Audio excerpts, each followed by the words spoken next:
Salut les amis, nous sommes sur le domaine de la Plagne. C'est Paradis Ski qui comprend la Plagne et les Arcs. Donc voilà, la Plagne, un grand domaine. On est avec un groupe UCPA pour deux demi-journées de hors-piste. Donc là, on voit Séverine à l'œuvre qui va tomber dans un trou. Elle nous racontera après qu'elle est tombée dans une piscine chauffée. Je sais pas trop, c'était volontaire, mais on n'a pas trop compris. Mais non, je plaisante. Donc désolé Séverine, j'ai dû te filmer quand même un peu. J'ai dû mettre le passage parce que c'est quand même assez rigolo, même si voilà, on a fait des progrès tous. On a fait tous un peu des erreurs bien sûr, et on a quand même fait des progrès. Alors voici le moniteur Mathieu qui a le petit bonnet qu'on voit à l'œuvre maintenant en train de descendre, faire sa trace dans une sorte de petit canyon là pendant la matinée de hors-piste. Voilà, chacun dans le petit goulet. On a vu une belle chute à un moment donné. On verra peut-être un peu plus tard quand on le voit les skis qui étaient un peu en l'air. Là me voici à l'œuvre, là bien sûr parfait comme d'habitude, je plaisante. Mais voici une autre une autre configuration de piste quand on fait du hors-piste souvent. On a vers les 1400 mètres souvent un passage dans les forêts. Donc attention parce qu'il peut y avoir des souches, bon ça c'est moyennement dangereux, mais surtout des fois des sortes de branches un peu relevées verticales et là on peut s'empaler dedans, c'est pas pour faire peur mais j'ai failli le faire il y a quelques années donc sur le domaine de Flaine. J'étais descendu, j'étais un petit peu tombé dans le dévers et j'aurais pu m'empaler à 1 mètre ou 2 mètres de moi, il y avait une petite pointe qui faisait 1,50 m de hauteur, donc c'était quand même, là j'ai compris quand même le danger que j'avais évité. Donc là on voit les passages dans les petits chemins, chacun essayait de ne pas perdre le groupe quand même, parce qu'il y a pas mal d'arbres et tout, et on pouvait facilement perdre le groupe, et c'était embêtant comme on était hors piste, on ne connaissait pas le chemin à suivre, donc voilà, il fallait bien suivre le moniteur Mathieu. Donc là on voit Julie qui est en train de descendre avec son casque, là voilà, beau parcours. Là vous voyez, des fois il fallait se lancer. Vous voyez, on avait du beau temps. Il fallait se lancer parce qu'il y avait des fois des petites remontées lors de certains passages.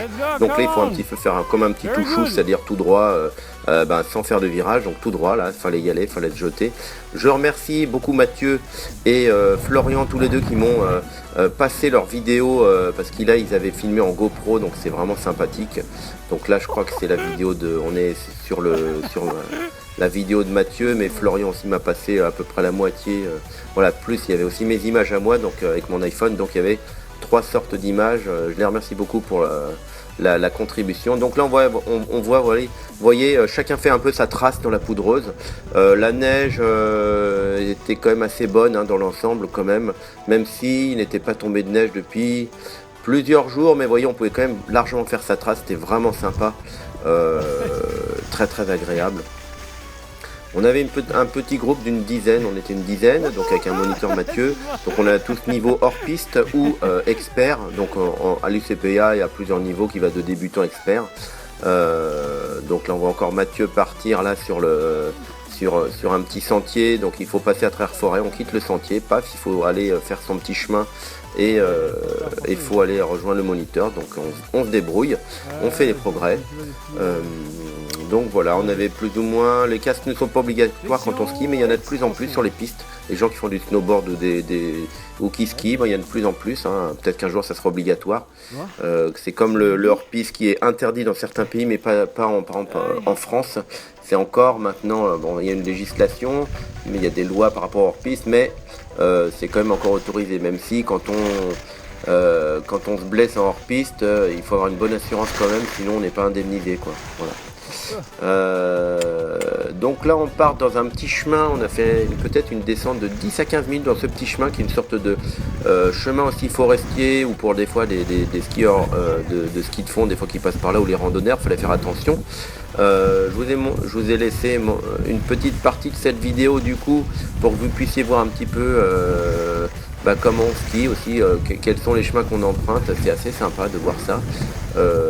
Et donc là en fait c'est aussi les dameuses etc, elles empruntent aussi pas mal ces chemins, ou alors en fait c'est souvent des parties de pistes vertes pour les enfants qui empruntent les chemins, comme c'est un peu moins difficile que des pistes avec des bosses quand on doit en bas de station, quand les enfants skient, souvent on essaye d'emprunter quand il y en a ce genre de petits chemins. Donc voilà, c'est assez sympa dans la forêt.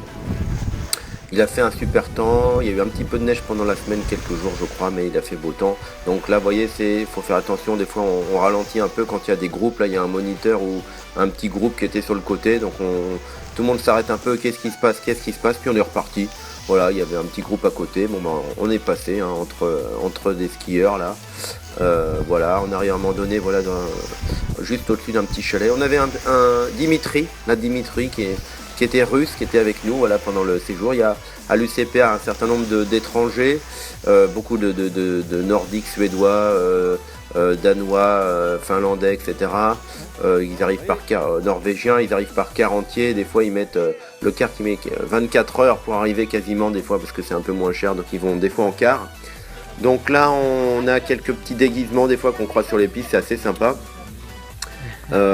Et donc c'est le deuxième jour de hors-piste, la deuxième session en demi-journée. Vous voyez, donc là, on avait pris plusieurs remontées pour monter un peu à un certain endroit et il fallait un peu porter ses skis, être un peu marcher avec les chaussures et les skis sur le dos pour accéder à une. Vous voyez, là on voit un petit peu encore la piste, c'est le dernier endroit de la piste. Et là, on va aller accéder sur un versant qui est hors piste, donc il faut accéder en marchant un petit peu.